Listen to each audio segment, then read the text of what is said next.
Good morning, everyone. I want to welcome you once again to our Longrich product expose. I'm excited to be here. This is week 25, and it's been an awesome journey. As you know, my name is Dorcas Adjekughene. I'm a business and a wellness coach. And today I'm going to talk to you about my platform, and I'm also going to share with you some, awesome stuff that has to do with your health. Now, the platform remains the Longrich Bioscience platform, and Longrich Bioscience is an Asian-based company that has come into the international market with awesome and fantastic products. Now, we're talking about a company that's highly into research and development. We're talking about 10 research and development centers owned by one company. That's beautiful. Now, Longrich Bioscience has its research and development centers in the United States, in France, in Switzerland, in Italy, China, Japan. Now, we're talking about multiple, structures that take care of skincare, hair care, cosmetic, organic products, and a whole lot of other products. So we're talking about big time guys, right? Now, don't forget, Longrich is also into OEM and ODM. But aside that, Longrich has over 2,000 quality products attached to her brand. Okay, we're talking about a manufacturer that has manufactured over 2,000 quality products in her name. Beautiful, beautiful. Now, I've categorized the products we have here in Nigeria, especially into 7 categories. We have healthcare, male healthcare products, female care products, we have baby care products, we have personal healthcare products, nutritional drinks, nutritional supplements, energy healthcare products. All these products work together, to keep you healthy. Now, today, we will be talking about brain health. We've talked about the kidneys, we've talked about the liver, we've talked about the skin, we've talked about the heart. Today, we're going to focus on the brain. Now, most of the times we see the brain as something far-fetched, right? Like it's for the gurus. Only the gurus know what's happening in the brain. But hey, today you're going to get to know about what's happening upstairs, right? So let's kick in. Now, the human brain, as you can see on my screen, amazing, right? You're like, oh my God, so is this what's in my head? Yeah, this is what's in your skull is just covering this beautiful mass of organ, right? Beautiful thing here, very beautiful. And you see, the brain is so beautiful that sometimes you wonder how it's able to get its form this way.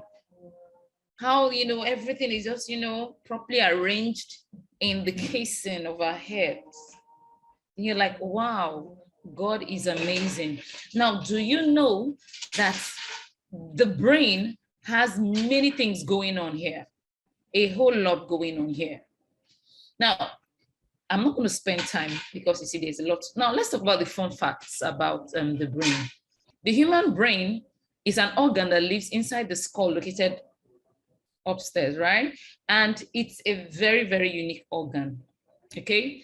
The brain has cells known as the neurons that are connected to each other by branches. So there's a lot of networking going on upstairs. Now, the human brain is in charge of everything that the body does. So if you're talking about the captain of your body, it's your brain. The captain of other captains. All right, we have different commanders. The heart is a commander on its own, they arrange things. But you see, the brain is the major place, it's the powerhouse where coordination takes place. Everything you do that has to do with your personality, it's housed here in this powerhouse.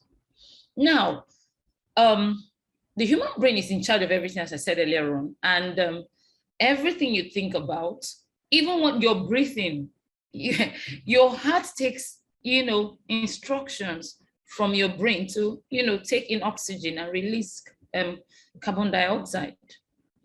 It's extremely powerful. And you see, it's so photographic in its dimension, in the sense that it's able to capture your environment and everything that happens around you. Do you know that your brain is faster than any supercomputer in the world? It is faster, more intelligent, and all that. Yeah, it is. Now, the brain is a signal box that receives information from the other parts of your body. So every time you smell something with your nose, that smell goes to your brain. Your brain will interpret the smell, send the information back to your nose, and tell your nose what you are perceiving. If your tongue should taste something, your brain, the message, sensory neurons, send that message directly to your brain. Your brain will translate what you've tasted. If it's sweet, if it's sour, if it's bitter, everything happens here. Your brain is what tells your tongue what it has tasted. Amazing, amazing. And one amazing thing, or another amazing thing about the brain is that it is 80% liquid. So aside the skull, feeling strong and all that, the brain itself as an organ, if you to touch it, it's very, very soft and highly liquidated. Okay, it's liquid, highly, because 80% is liquid, then probably 20%, the other 20% is just what you see from the other stuff. Okay, now, because your brain is 80% liquid, it's important that you always stay hydrated, because your brain needs that supply to keep itself, to keep its environment that way. Okay, so when you are dehydrated, you are reducing the proper resources that ought to go to your brain. Okay, you are preventing those resources, and your brain could actually start passing through some struggles. Like your brain will begin to start commanding other organs to send water its way, because it's like the most important. So resources will go to it first before other parts of your body. And that's why I find out that your skin will start getting patched and other things, because your skin will be like, skin, you're not that important without you functioning excellently well. I mean, the brain's function is more important than you, because even the skin will not feel anything unless the brain is telling it what to feel. Can you see how beautiful it is? Even when someone taps you, if your neurons don't send the message to the brain for interpretation, you won't know you've been slapped. And that's why people that put artificial body parts, attach artificial body parts, cannot tell when something, for example, if you do a boob job, probably you have silicone stuff in there. Even when your skin has covered this up, even when you touch it, you won't feel anything, because the sensory stuff there is not passing the message, and the brain is not translating anything to that point. So because it's not the part of your body, right? So most times you find out some people, their clothes will open up, they won't feel anything because the message is not coming here for translation. Now let's move on. Let's move on. Now the brain produces enough electricity to power a bulb. That's tell you that as in electrical charges, electrical stuff takes place through the network of small cells known as neurons in its communication, and they're very fast. These neurons can send information to the brain as in very, very fast. Okay, and that is why we say that brain activity is powered by electric charges. Okay, now the brain utilizes 20% of the energy that we get from food. So you can see that even in allocation, the brain gets a very good share. Now, compare the other organs you have in your body.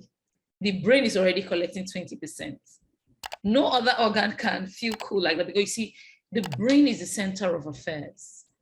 Your body is working today. You are able to stand upright. You're able to sit down. You're able to do everything you do as a result of this organ.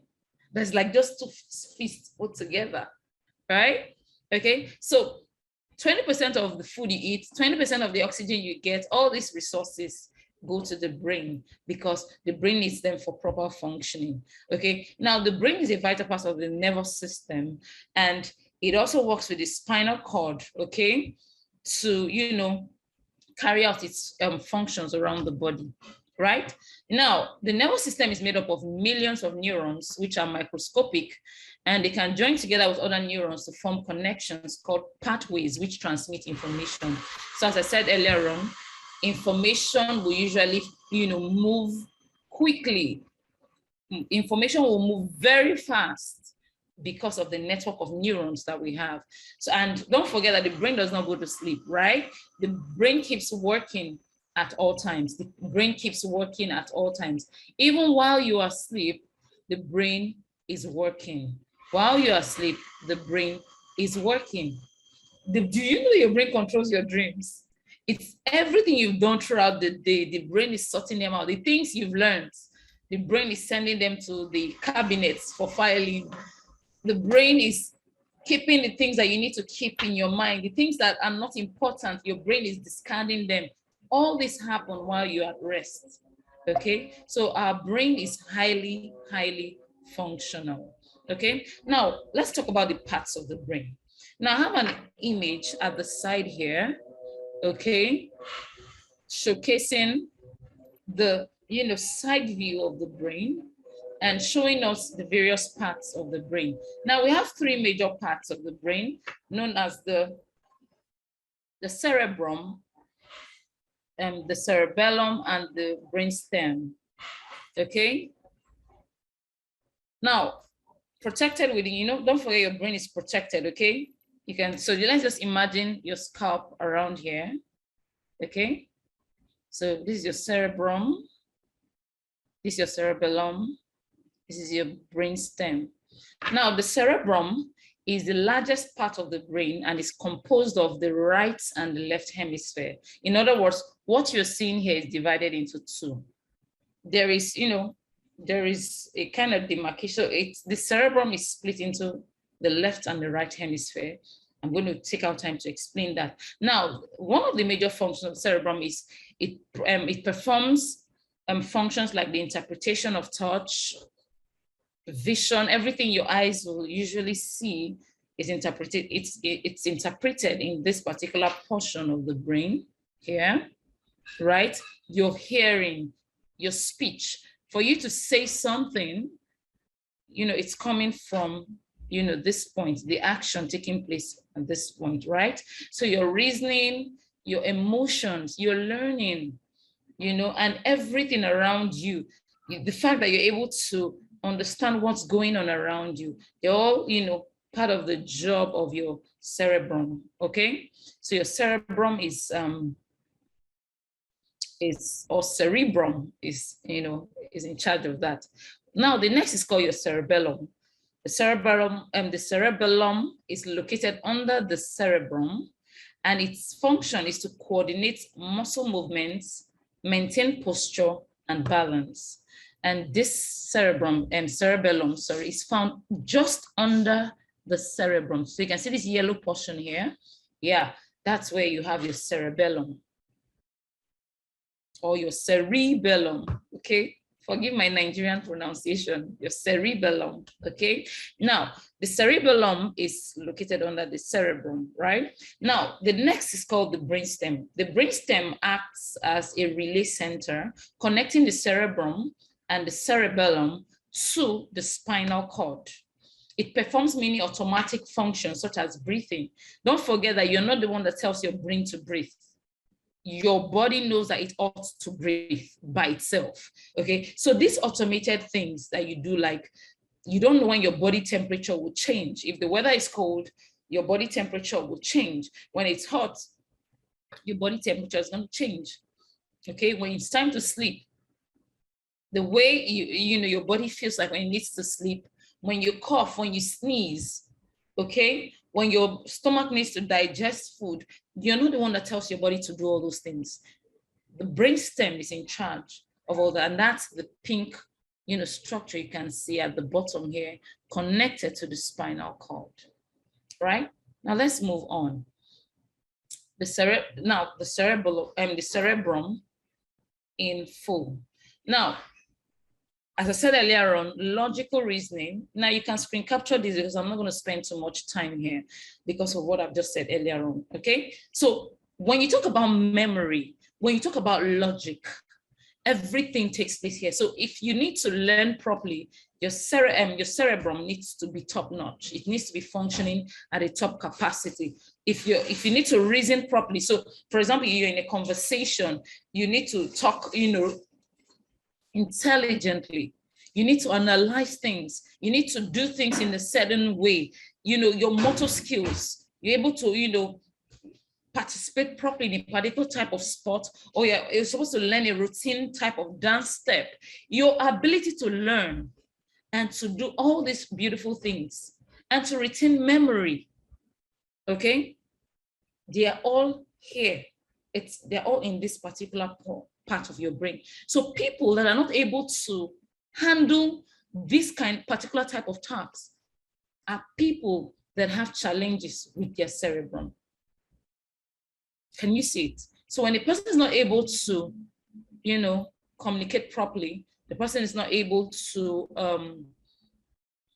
think, provide solutions well, the person is having developmental problems, communication problems, reasoning problems, then this is the place to look out for.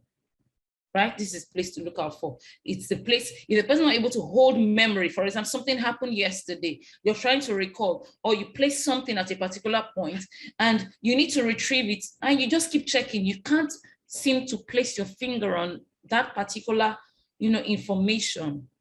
That's something is wrong there, right? Something is wrong there. Now let's move on. So this is the point responsible for all that, the cerebrum. Okay, now, the cerebrum, as I said earlier, has what we call hemispheres, the right and the left hemisphere.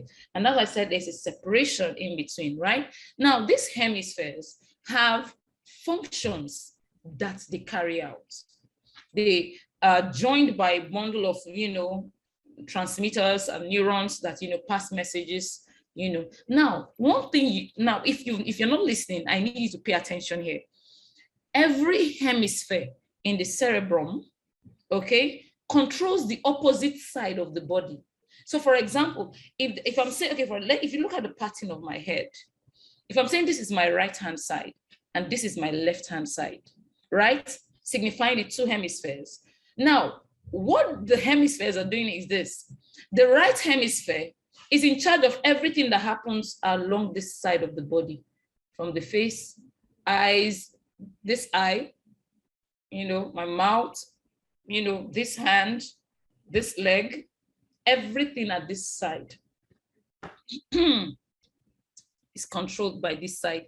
Now, everything here controls everything here. And that is why when people that have stroke end up with stroke, you find out that one side of their body is paralyzed. Why?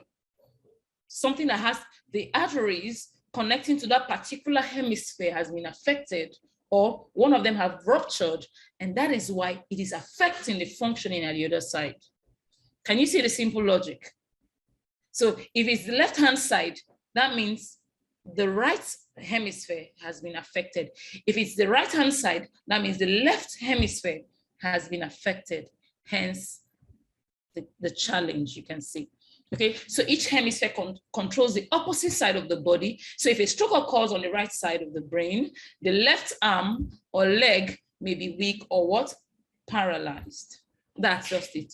But one thing you should know is this: not all functions of the hemisphere are shared.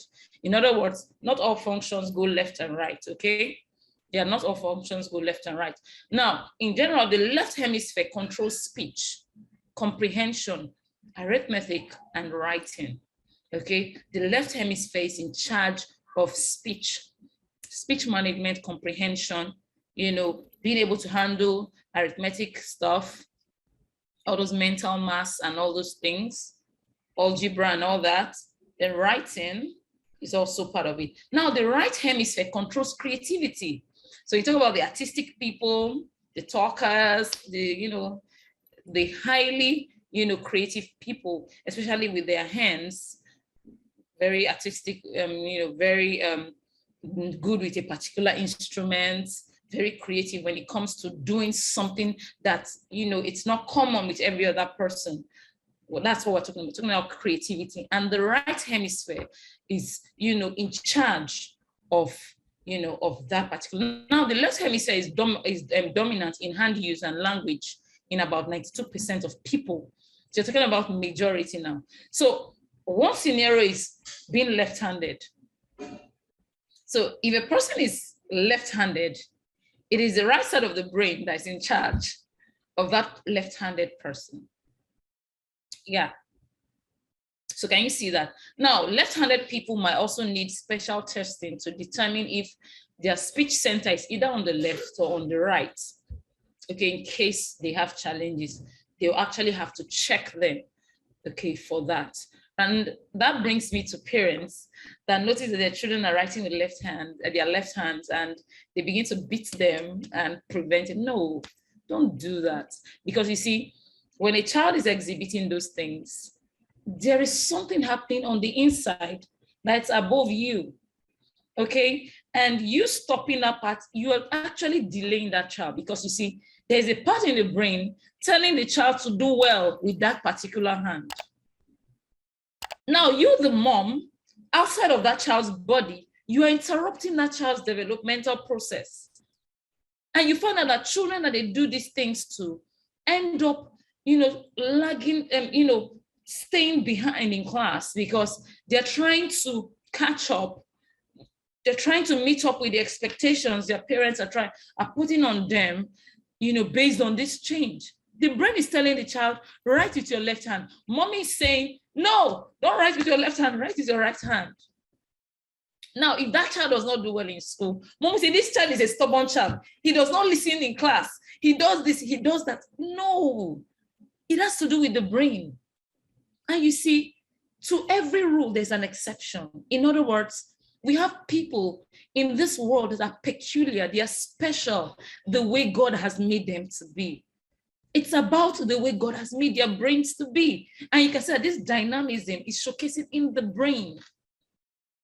So, mommy and daddy, if your child is ambidextrous, praise the Lord. If your child is left-handed, hallelujah, it does not make that child less of a human being. Because you see, that child is functioning according to his genetic makeup, according to the way God has created him or her. And that child will do well without your interference, because your interference is going to steal time and it's going to require a lot of mental effort for that child to. And not forget that children are young, their brains are still developing. You are coming to interfere. Can you see it? So I hope I'm talking to somebody here. If your child is left-handed, it's not a sin. The child will prosper. My younger brother is left-handed. Although most of the time when he's trying to, there was a day he was trying to fix something in the house. He held the hammer and the nail. The hammer was in his left hand and the nail was in his right hand. And he was just hitting. You see, because I'm right-handed, my brain could not actually understand what was going on. So every time he would hit, in my brain, I'm like, my God, he's going to hit his hand. A time came I had to close my eyes. But guess what? He did an excellent job. He didn't hit his hand. He did well. Can you see it? So that is his genetic, just the way your mind is telling that the right hand is good. That's how that child's mind is telling him or her that the left hand is good. I'm going to stop here, okay? Yes. So this hemispheres have 4 lobes, okay, that are separated. Now let's move on with that. So as I said earlier on, the cortex, okay, the cerebrum has a separation. So you can see it on my screen. There's a separation, right? Left and the right side. So the left side controls the right side of the body, while the right side controls the left side of the body. Now creativity, all those things. Okay, so you can see it here. I kept this picture just because of what I just emphasized. The right side of the brain is also responsible for creativity, the arts, music, and imagination. This is why left-handed people are often more creative. Don't kill someone's creativity with your own perspective. Don't steal away that creativity from that child, okay? Allow the brain to function the way it is, okay? Now, for the other side, for the left side of the brain, logic, academic areas, math, language, science, problem-solving skills, All these things are found at the right hand, at the left side. So right-handed people are excellent. They excel well in that area. So I've just become a guru, right? Predicting the future of the left-handed and the right-handed person. Just kidding, right? So this is a pictorial view. You can see the right hemisphere. You can see the separation here, right? So this is the left hemisphere. This is the right hemisphere. Now, the lobes are equally, distributed on both sides. But if you look at it from the top view, from this view, you won't see the temporal lobe because it's to the side. Okay, so the frontal lobe, the parietal lobe, and the occipital lobe, you can see them from the top, but the temporal lobe is that at the side here. I just did that so that you can have a picture. Now, this is a pictorial representation of the various lobes that we have. Now, these lobes containing these hemispheres have special roles that they play. Now, we have the frontal lobe. The frontal lobe handles personality. So Dorcas as a person is very, very extroverted. She loves to talk. She loves to play. She's very... Now, that is as a result of my frontal lobe, okay? My emotions, I'm a very happy person. I love being happy, love interacting and all that, frontal lobe. My planning skills, my problem solving skills, my judgmental, assessment and everything from my frontal lobe. My speech, the way I write, the way I speak, my body movements, my level of intelligence, concentration and self-awareness is as a result of the function of my frontal lobe. Now, my parietal lobe is responsible for interpretation of language, okay, words, sense of touch, my reception to pain. Do I have the capacity to endure pain? How do I respond in a cold environment? How do I respond in a very hot environment? How do I interpret things that I see? How is my hearing? How is my seeing? How is my memory? The parietal lobe is responsible for that. Now, the temporal lobe is, responsible for understanding language, memory, hearing, and sequencing and organization. So we also have the occipital lobe that interprets vision, colors, lights, movements. So it's able to put, into perspective what you're seeing. That's what it's responsible. So all these aspects are, so when a person is having challenges with understanding languages, that the temporal lobe is, is dysfunctional. When a person is not able to interpret touch or pain or feel, as in the retain memory and all that, that the parietal lobe is it's not functioning at its capacity. When a person is having personality disorder, emotional trauma, or emotional issues, no proper body movements due to, the motor skills not performing at their level of their at the capacity that they ought to, the frontal lobe should, be queried. Now, when vision is not properly interpreted, in the occipital lobe should be checked.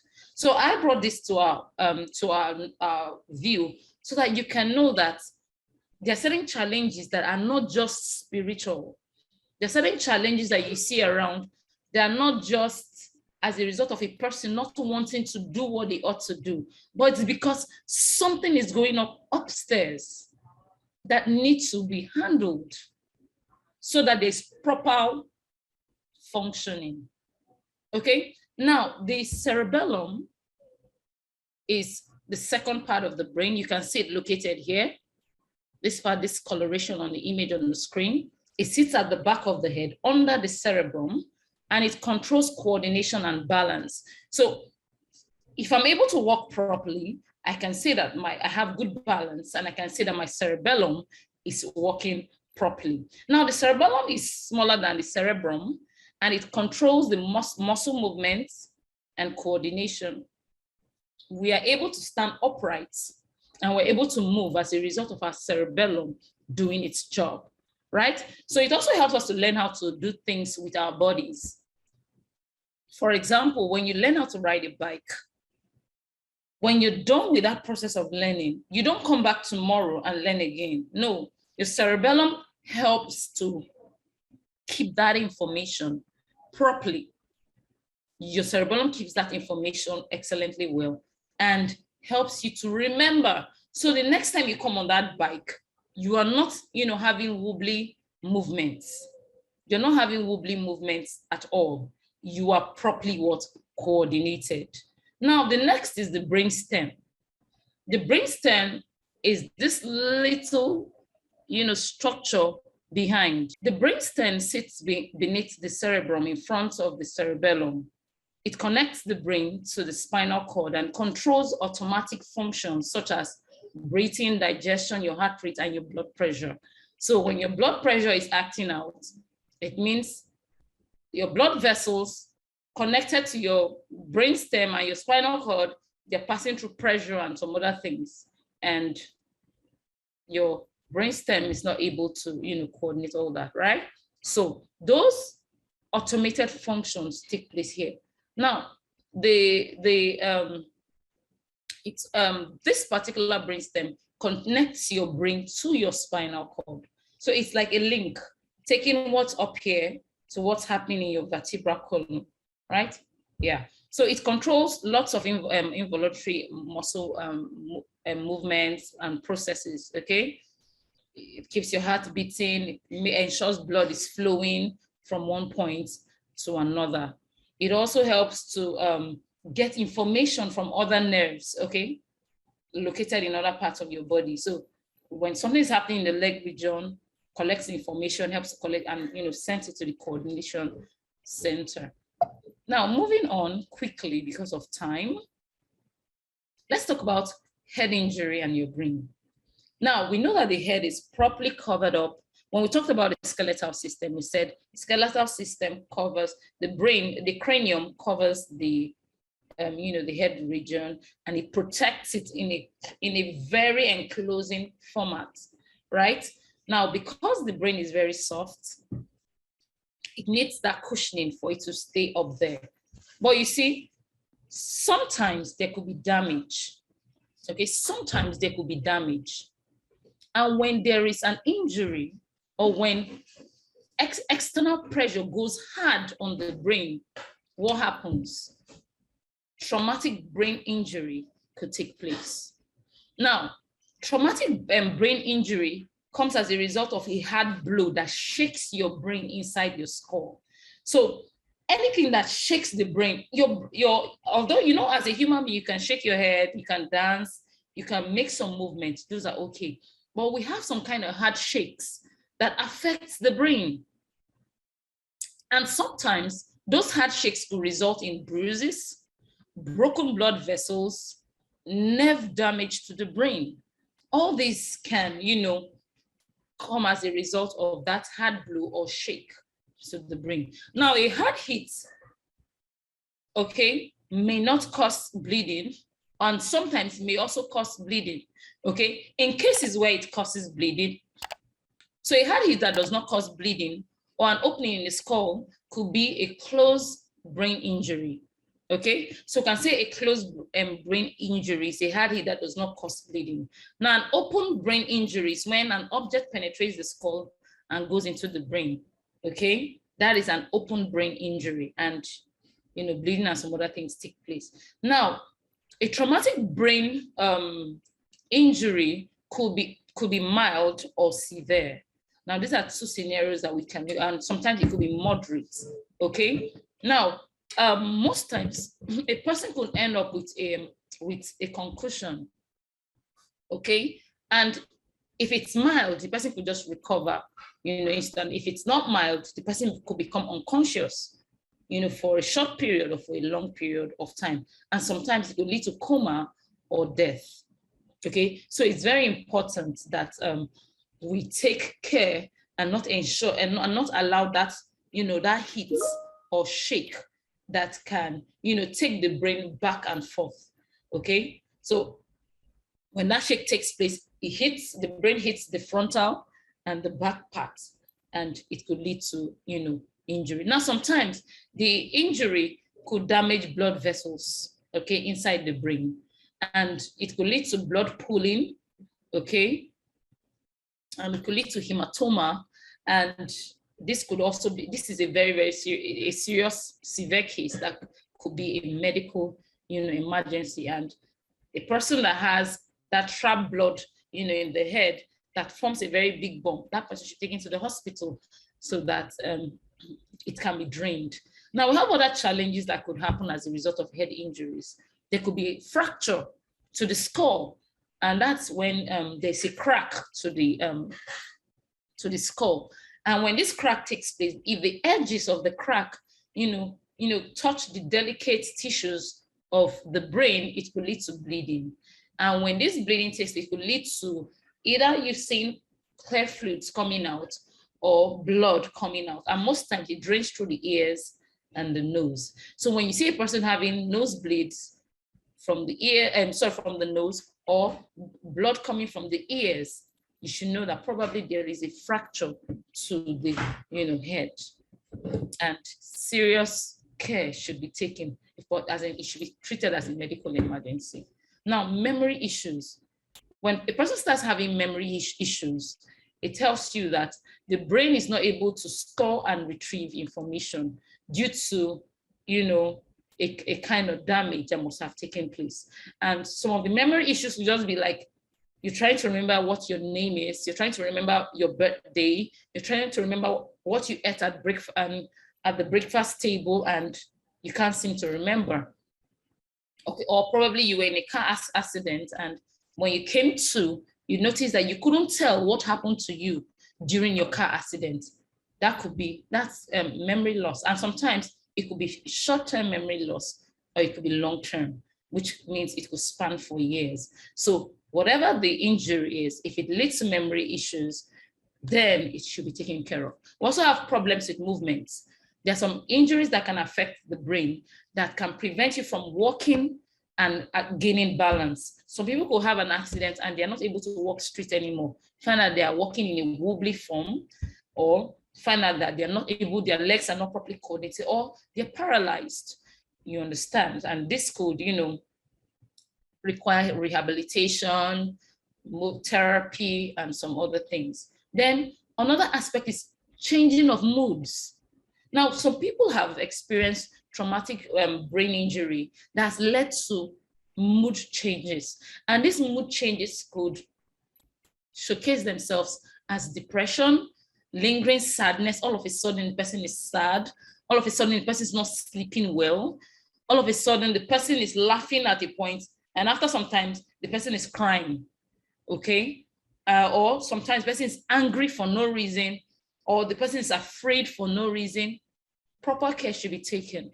Now I'm going to put this to Nigerians in the house. You have a person probably is on bike, person has a bike accident, falls, hits his head on the floor, gets up. Because the head is not bleeding or anything, the person stands up and goes home to sleep. Now, it's wrong. It's wrong because, you see, after some time, that thing that happened to you could actually reflect in you having this kind of changes. You find out that you are sad. You can't explain why you are sad. You are depressed. It could be that fall you had last week, or that accident you had 1 year ago that you ignored, and you didn't go for a CT scan, you didn't go for an MRI, you didn't do anything about it. And today it's reflecting itself as depression. It's showcasing itself as mental illness, or lack of coordination, or lack of cognition. So whatever it is, or anxiety attack. So if you're experiencing such and you've had that type of experience, please, after this training, go for a checkup, okay? Go and just check the state of your brain, because you see, the brain must have been affected somehow if you're not able to explain. It's not your village people, my people, it's not village people's hand. If you've had any form of hit or accidental, trauma, where you get to hit your head in a very, hard way, it's not your village people causing the problem. It's your brain having challenges because you didn't handle it. Now we have long-term effects. A serious brain injury can stick for life, okay? And it could be around problems with thinking, moving, controlling your emotions. It could be problems with ending up with Alzheimer's or Parkinson's disease or other brain disorders as you grow, older. Don't wake up one morning and have dementia, okay? Take care of what? Your brain, take care of that challenge you've had years ago. Now, excuse me, I have pictures on my screen of how a concussion, can take place and possible, so that in case you didn't get the picture from my explanation, you can see it. Now, here, let's look at this. Can see this person hits something here, right? Now, the moment there is a swelling here and blood begins to gather at that particular point, you've left concussion area now. It's an emergency because, you see, at that particular point, pain will begin to take place and you need to sort it out, because you see, your cerebrum is under a what? Attack. Your cerebrum is under attack because this is your cerebrum here. Can see it, right? It's under attack. And anything could, result if you don't take good care of it. Now we have head injuries. We have the open and the closed type. Now in the open head injury, it involves a fracture to the cranium. You can see that the skull is affected, and you can see that the parts of the cranium have touched the brain tissues there, right? And you can see here in a closed injury, you can see that the bleeding is coming out here through the nose and the ears, right? You can see that even the eyes are already showcasing something is wrong. You can see the person's could have, marks. Person could have, pains at different points, okay? Yeah, so even if the cranium is intact, you can see that internal bleeding is taking place, and that is actually, an emergency case that you need to, sort out quickly. Now, when we talk about shakes, we're not talking about something that should be played with, and that's why I'm giving you pictorial representations of this. Now, imagine a person, normal, you're okay, then there's an impact from behind, boom, on the head. The head goes, ooh. Now, this impact, you might just feel you just did this, but there could be, the brain could shift due to this impact, and it could hit the cranium here, even though there's fluid, that ought to, keep it, in a very, very good place. But when this hit takes place, what happens here? It will hit the front here. Then when it's done hitting the front, it will come back to base. You can see that it has shifted. You can see the space here, right? It has shifted to fill in the space in front. Then after that, let's look at C. It will shift back and hit the part behind. Now, what can you see here? You can see injury in front and behind. Now, I'm going to address the issue of adults hitting children on the head. This child, I'm going to fault Nigerian parents on this one. Nigerian parents are very good at doing that. You take your shoe, your bag, whatever you think, because you are angry, you hit your child on the head. This child, you're not going to kill me. Boom, you hit the child on the head. Now, let's use this image I just showed you for a child whose brain is delicate and is still, in the process of development. Do you know that hit you just did, if your child's brain, or if its brain should shift one way or the other and a particular part is affected, do you know that it could lead to troubles? Now, let me tell you the troubles. Now, let's look at it.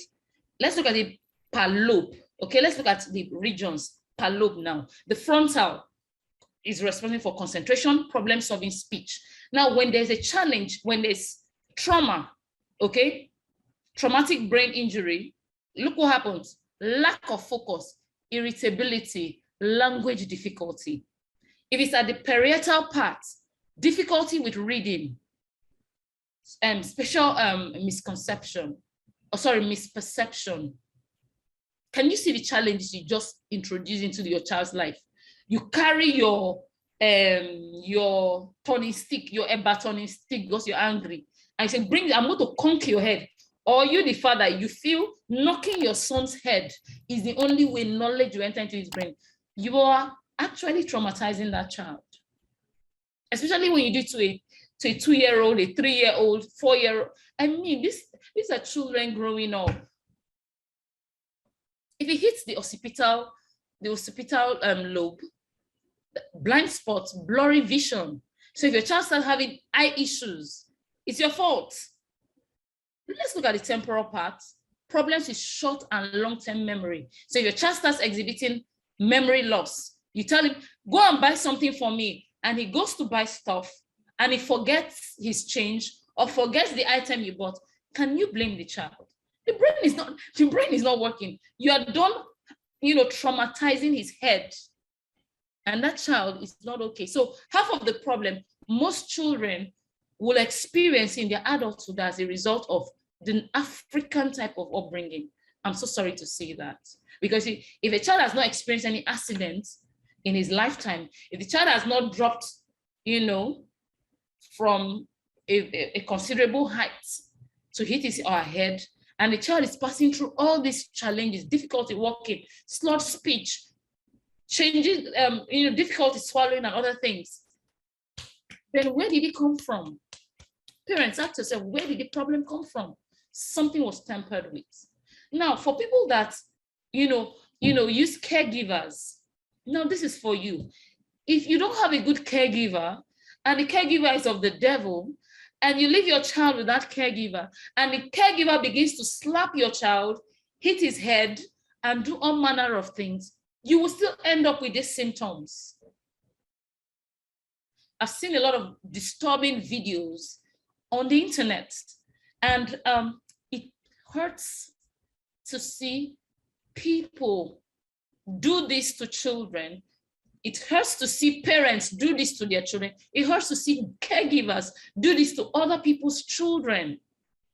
I mean, what are you looking for? Can't you beat the child on the bum? What are you looking for with the child's head? Of all places, the head. Why? It beats my mind sometimes. You left the palm, you left the back side, you left the legs. It's the head you want to go for. Why? Do you know that half of the children that were traumatized as babies, they grew up to become violent people as grown up? We have research to that. Let's go on to children and brain injuries so that I don't deviate because of time. Brain injuries are among the leading causes of disability and deaths in children. Over 800,000 more boys than girls visit an emergency room for a brain injury every year. Now, this is statistics from the US, right? Now, kids with TBI, traumatic brain injury, have more trouble learning. They also struggle with behavioral and emotional problems. Your child is having emotional problems. What is the teacher doing in school? Have you asked your child, what's happening in school? Is that teacher the fun-loving person that would love to conk, according to the Nigerian thing, or knock the head? Okay? So when your child comes and starts exhibiting violent behavior, or the child's having mood swings and all that, something is wrong. Somebody is traumatizing the brain of that child. If your child will not stop crying, your child throws up, says their head or neck hurts, or has trouble waking up after a fall, call the doctor right away. Don't just do paracetamol. Take the child for checkup. Find out what's happening. Ensure the head of your child is okay. Because the earlier you handle the challenge, the better, because most of these challenges will linger. And when they linger, you find out that that child will have struggles in the future, developing into adulthood. The most common prevalent cause of severe brain damage in babies is non-accidental trauma, which means the baby was shaken or beaten by an adult caregiver. These type of cases are astonishingly common, peak around 3 months of age, and often leave surviving children neurologically what? Devastated. Imagine a child is saying, you this child, what is wrong with you? You're shaking your child. The head is going like this, wobbling. I just showed you how the brain could shift forward and backwards. And it could lead to trauma. So imagine someone doing that to the child they gave birth to, or to someone else's child. So before you put, now for people that have cars, before you put in your key, okay, ensure you put on your seatbelt and get a car seater for your child. Ensure your child is properly buckled in before you drive. Because you see, in most of the accidents that happen, most of the time, children are flung out of the cars easily when collision takes place. And when that type of flinging takes place, the head is always the first part to get into collision on the ground. And when that happens, what happens? It could lead to death. It could lead to a whole lot. So it's better to leave it, even if the child is 10 years old, we have seat belts in the cars. Now, this is especially for Nigerians. Those in Nigeria, you know yourself. Some of you carry children in the front seats. You say, oh, I don't like the child. He does not like sitting at the back. He likes sitting on my lap. You will go with a seat belt and will not belt up your child. If anything happens to your car, even at low speed, that child will be taken out of the car. And you begin to cry, oh God, what has happened? It was your fault. Allow the children to sit at the back seat. Train them early. If you're still a toddler, you cannot handle yourself, be on your car seater. If you are now grown up to sit on the car seat, be strapped in, buckle them in, so that in case of any challenge, they don't get thrown out of the car and have their skull smashed. Brain injuries can affect behavior. They can affect impulse control and self-awareness. These effects can affect their emotions. And I'm talking about having children that are aggressive at the end of the day, children that are impulsive, children that are self-centered, children that are impaired and violent, could end up grooming a violent human being that is toxic for the environment, all because of small carelessness. So in order to avoid this, it's very simple. Carry out preventive measures. Avoid taking a tumble, clear out the clusters on the floor. Anything that will make you fall down. Banana peels, football clothes on the floor, toys everywhere, clear them up. Ensure you have proper lighting in your house so that when your children are walking around, they don't trip and fall. If you have a rug, ensure it is properly fixed to the ground so that they don't trip and fall. Ensure that on your bathtub, if you have a bathtub in your house, ensure you have, a non-slip mat that you can step on to prevent you from, as an adult, from falling, and can also prevent your kids from falling from the bathtub. When they're at the playground, ensure that they have shock absorbing materials that can prevent them from a heavy fall. I can remember when I was in primary school, I was in the playground and a child pushed me.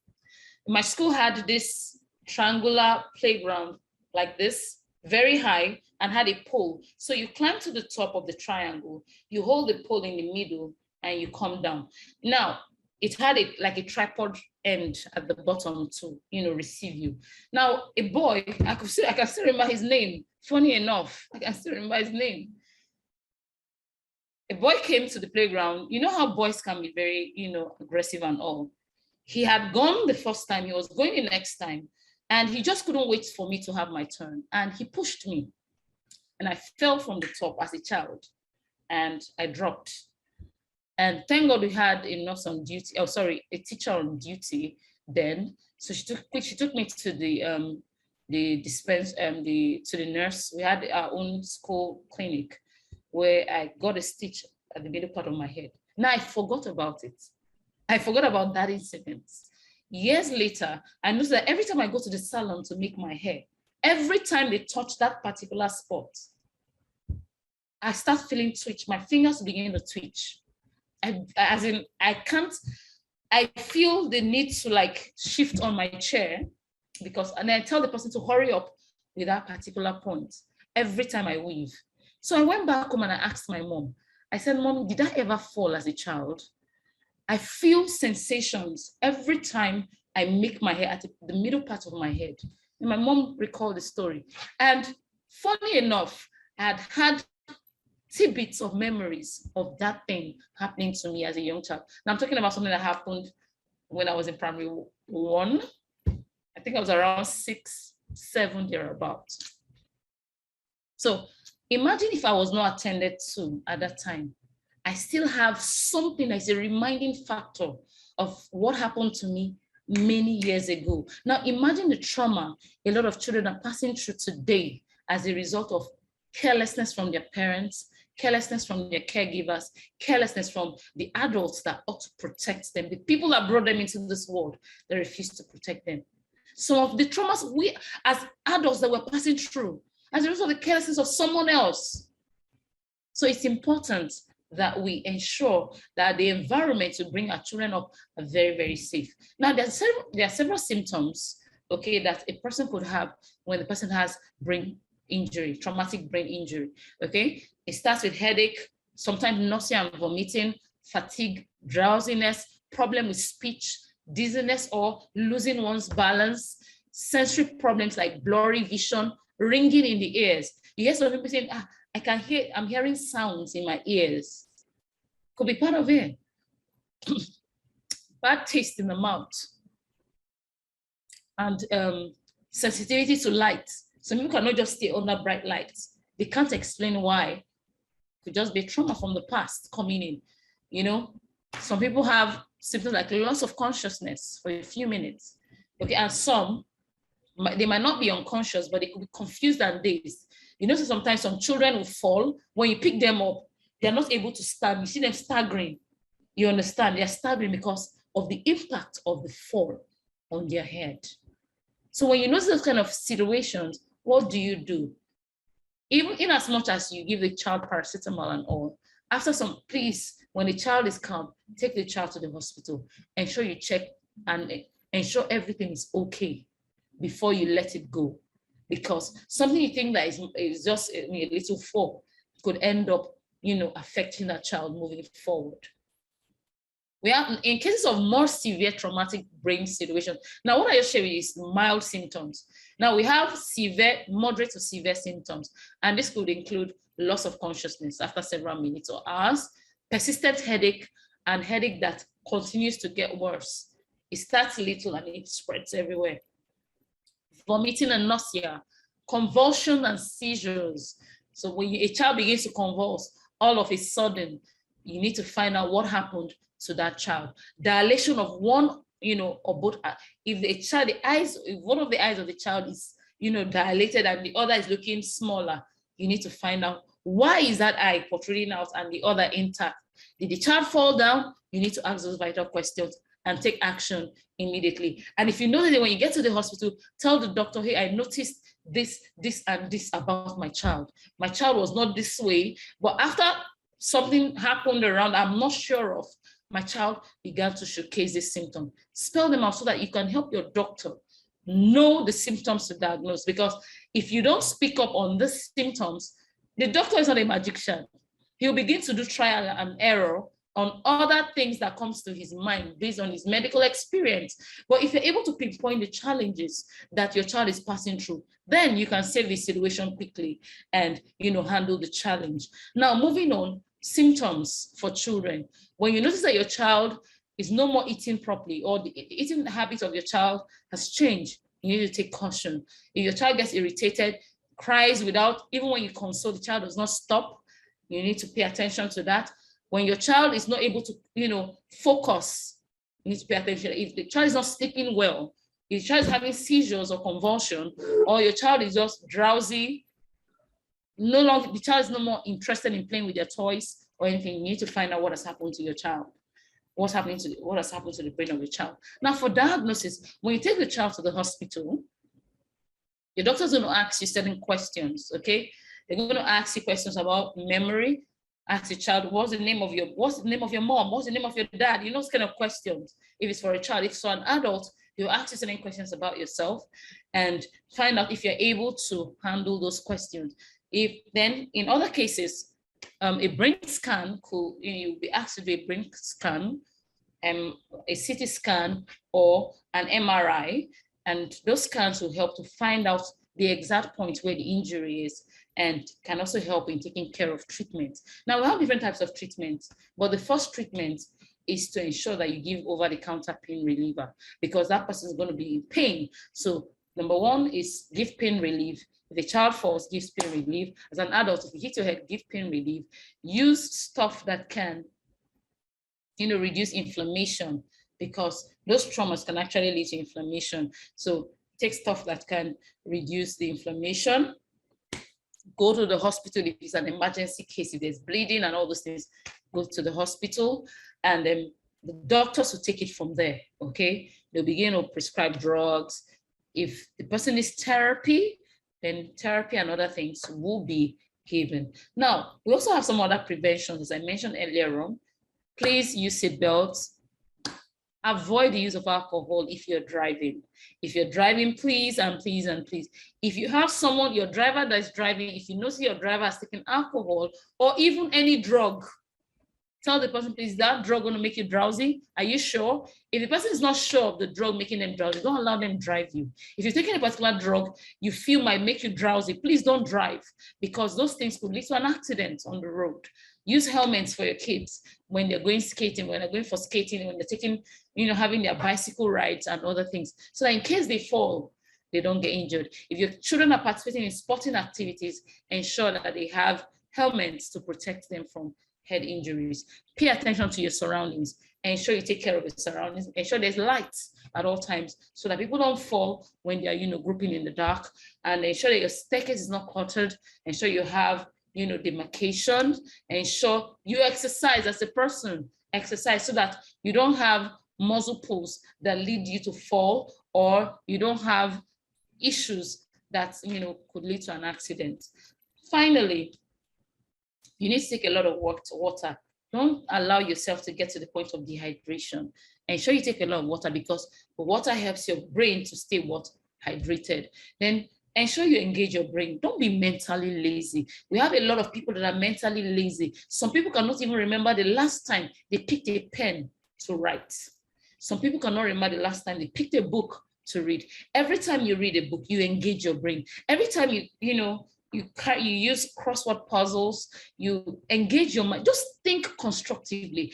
Give yourself tasks that will make you think. Try to be creative, even though you know that even if you feel you're not creative, try to produce results, try to solve problems, try to do things that can make things around you better. If you arrange your house in one way, think about another strategy and just do something different. Think outside the box. It helps to keep your brain healthy, okay? Eat healthy foods, okay? Eat fish, eat blueberries, take, vegetables, take good care of yourself. Protect your head. Your head should not be a punching bag for anybody. Your head is delicate. As a man, as a woman, stay away from fights. Stay away from anything that will traumatize your brain because you see, you are the custodian of your head, right? Your head is your responsibility. Keep it safe. When a person begins to exhibit violence, end the issue, walk away. I know there's a popular saying that says, coward lives to die another day. I know, but my brother, my sister, for your future and for your good state of mind, protect your head. When that fight comes, tell the fight, not today, and move away, okay? Settle disputes easily. Don't allow people go for your head and assault you. Okay, get enough sleep. Every time you sleep, you give your brain the opportunity to give instructions for your body to carry out, repairs and to flush out toxins. And it also helps your immune system to, to boost itself. So please and please and please keep your brain healthy. There are different ways that you can keep your memory going. So you can quickly screen grab this for your own, consumption, learn something new, sleep well, eat well, challenge yourself, memorize things, memorize numbers, memorize, scriptures for Christians, memorize, just engage your brain. Don't be mentally lazy. Meditate, work with a friend, ensure you enjoy, companionship. Don't forget that your emotions are controlled by your brain. Serotonin, the secretion of serotonin, dopamine, and the rest of them starts from the brain. And every time you engage in those activities that show love and give love, your brain gets, those hormones working, and it will help to release stress and keep you happy and sound. Now, we have different foods that can keep you healthy. Chocolates, oh, I love chocolates. Chocolates help to keep your brain healthy. Avocado helps to keep you, blueberries, oily fish has very rich in omega. It can also help keep your brain healthy. We have other foods you can, investigate on your own, or research on your own to add up to that. But aside that, we also have supplements from Longrich Bioscience that can help you take care of your brain. So for example, if you're experiencing memory loss, we have products that can take care of that. If you're experiencing nervous breakdown, we have supplements that can take care of that. If you're experiencing challenges that don't look, it looks like your brain is under attack, or your brain is not getting the nutrition it requires, you have Longrich products that can take care of that. Now, in order to take care of your brain, it's important that you also take supplements, right? So here are some of the supplements that can help you. Number one, the Atrosop Reviver. The Atrosop Reviver is an immune boosting supplement that also has the ability to take care of your bones. So for people that have arthritis and all that, you can handle that with Atrosop. So aside taking care of arthritis and rheumatism, Atrosop Reviver is very excellent when it has to do with handling anti-inflammatory actions. In other words, when there's inflammation in the body, if you take Atrosop Reviver, it can bring down that inflammation. So imagine inflammation of arteries. Imagine inflammation of, or rupturing of arteries and all that leads to stroke. We give Atrosop Reviver to handle that. So if a blood capillary that ought to supply the brain ruptures and it ought to lead to stroke, we give Atrosop Reviver to handle that situation. So Atrosop Reviver helps to take care of your immune system. It has the ability to, carry out anti-inflammatory actions. It has the ability to also ensure proper blood flow and provide nutritional requirements that can enable tissue regeneration in the body. So Atrosop Reviver is a very, very good one. Now the next is NutriV Pink. And NutriV Pink is a smoothie that is made from over 40 fruits and vegetables. Now, for every organ to function in your body, you need fruits, you need vegetables, right? And if you're not able to get that from your environment, all you need to do is to get a NutriV Pink for the people on the big side and NutriV Blue for people on the small side. Now, when you take this, it helps to ensure that your body gets all the nutritional requirements it needs to function well. You are able to function well, getting all the nutrients you need for good brain health, for proper blood supply, for good maintenance of your immune system when you take NutriV Pink. Now, one thing I also want to emphasize, for people that have stroke, this is very excellent. You can see it here, suitable for stroke patients. So people that have stroke issues, or stroke is something that runs in your family and all that, please ensure you're very close to this product. It will help take care of your body. Now, if you follow me here, it's also beneficial to the health of our nervous and reproductive system. Now, don't forget that the brain is a part of the nervous system. Do you want your nervous system to function well? Take a Longrich NutriV Pink, of which you also have the NutriV Blue. It also helps to take care of your immune system. People with poor functioning of the immune system, it helps to take care of the body's immune system and increase self-defense capacity. So if your immune system is not functioning well and it's attacking itself, you can take this product to help, ensure that there is a balance in your immune system. Now, this is our NutriV Blue, which is like the reverse side of it. We give NutriV Blue to people that are on the small side of weight, or that are not, on the big side. People with the NutriV Blue that are big will take NutriV Pink, while people that are on the small side, like myself, will take NutriV Pink and Blue. Okay, so it also does everything I've just said, and it's rich in antioxidants. Don't forget that your brain needs antioxidants. It needs antioxidants, rich supply of what? Antioxidants. Now, calcium is another product that you can take to improve your brain. Okay, it contains magnesium, zinc, and iron. Okay, and this also helps to ensure that there is enough blood supply to the brain. Don't forget that without proper blood supply, the brain will not function well. Aside that, it also helps to balance the pH of the blood. Don't forget that the brain loves blood supply. The brain takes 20% of all the benefits that is sent to the body, be it food supply, be it oxygen, whatever it is. The brain takes a high percentage because it has to function well. So when you take care of your blood and you take out the toxins and all that, your brain will function well. Your brain will not be under stress when you have this. Okay, now moving on, we have our green tea. Our green tea is an excellent detoxifier. It helps to detoxify. Now, we said that when the brain is traumatized, it could lead to depression, it could lead to, mood swings and other things. Our Longrich green tea has a beautiful calming effect to the body. When you take our green tea, when you feel like it's depressed or traumatized, this green tea can calm your nerves and make you feel better. And it also has the capacity to increase the supply of oxygen in the blood. So your brain gets enough oxygen supply, and your body system also has quick detoxification of toxins from itself. So you find out that your body is at peace.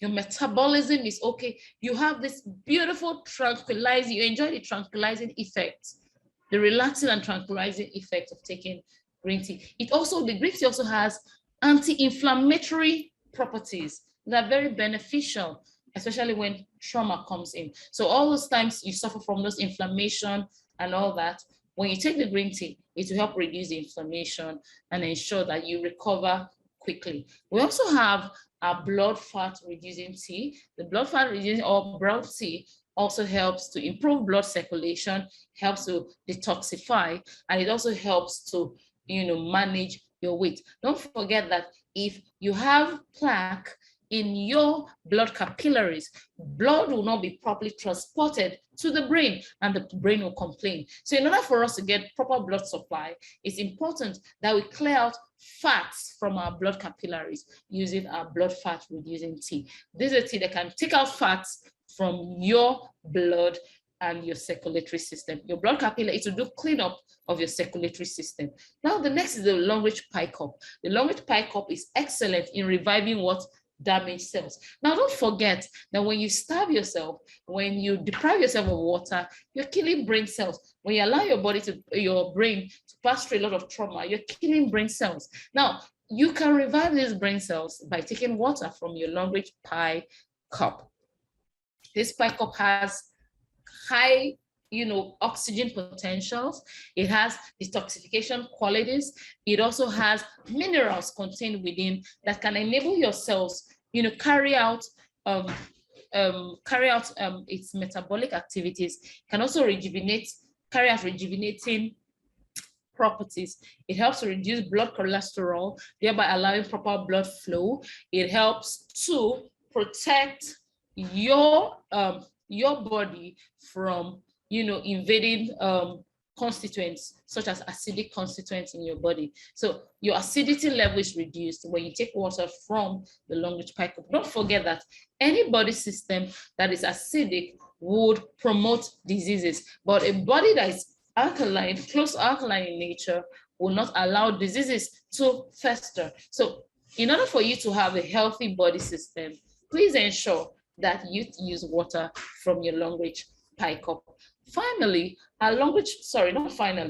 we have our berry oil. Our berry oil is very rich in the omegas. Don't forget we said taking fish high in omega-3 is very good for your brain. So if you want all the omegas, the Longrich berry oil contains all the omegas, omega-3, omega-6, omega-7, omega-9. Now, you can see here, helps protect your body against toxins. It also what handles eye disorder and neurological diseases such as Alzheimer's issues and all that.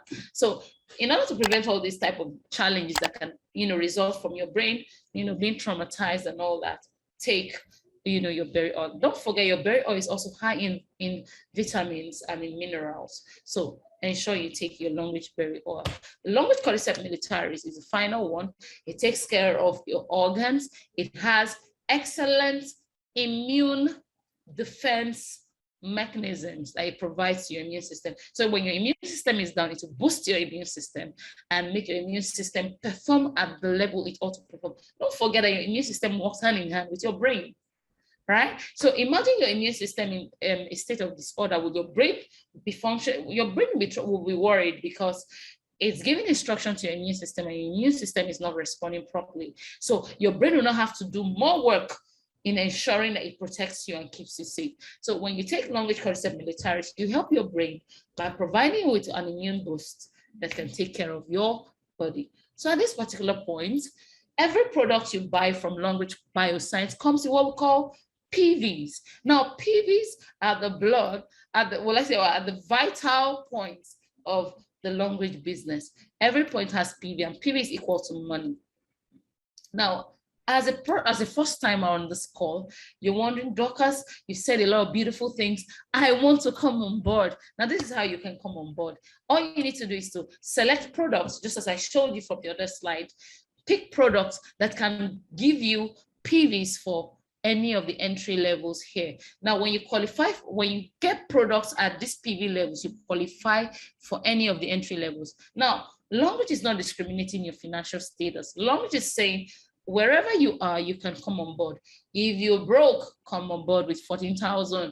If you are boxed up, come on board as a VIP member. Wherever you are, we have a package that suits your pocket, right? And but when you say, okay, I don't have enough money, I want to start from the bottom, you have the opportunity of growing from the starter pack to becoming a VIP. So what you need to do is just acquire 4 PVs, get more products, move to 60 PVs, from 60 to 120, from 120 to 240, from 240 to 720, from 720 to 1,680 PVs. Now, when you get to this point, you become a shareholder with Longrich Bioscience and you begin to enjoy 1% global sales from the company. And trust me, it's beautiful at the top because you begin to enjoy incentives that are not common to people in other entry levels. So you can earn at your own capacity. Don't forget that when you come on board, your performance is your major call. Nobody can stop you from becoming the best. Nobody can stop you from prospering. You are the only one that can stop yourself. So your capacity will be checked when you come on board. When you perform well, you earn well. When you don't perform well, you struggle. So you can achieve leadership. There's no pressure, no authorship, no flushing of points, no flushing of PVs. Your accumulation of PV is unlimited. You grow with your PVs. You can earn money in as much as 10 ways. You can get incentives, you can get weekly bonuses, you can get monthly bonuses, you can get bonuses, you can get retail profits, whatever you want, you can get it on this platform. Now, you can also grow at your capacity. Now, the goal of every Longrich is to become a 5-star director. So, and you need to grow through the ranks to get there. Now, leadership is achieved all the way as you grow to becoming a star director. And that's, all dependent on the amount of work you put in on your business. Don't forget, you are the custodian of your business. You are the CEO of your business. Your growth is based on your business decisions. So do well to put in the right business principles, the network marketing principles, in ensuring that you grow to the top. As I will always say at the end of the day, switch your brand to Longrich Organic products. They are the best. Longrich Organic products are the best. Empower yourself with knowledge. Today, I've shared with you knowledge that you can use in saving your generation and the generations of other people around you from brain, issues. You can tell them about the products. You can save them from stress and from illnesses. Don't keep quiet. Keep sharing it. Every time you tell people about Longrich, you earn PVs, and this PVs translate to money that end up giving you a better life and a better future. So I would not leave you unless I tell you that good health is the most important thing, more than success, more than money, more than power. Don't mortgage your good health for anything. Don't mortgage your good health. Don't mortgage your brain health for anything. Don't allow anybody make you a punching bag. So at this one, I say thank you for making a date with me. I appreciate you a lot. And thank you for your time. Thank you very much.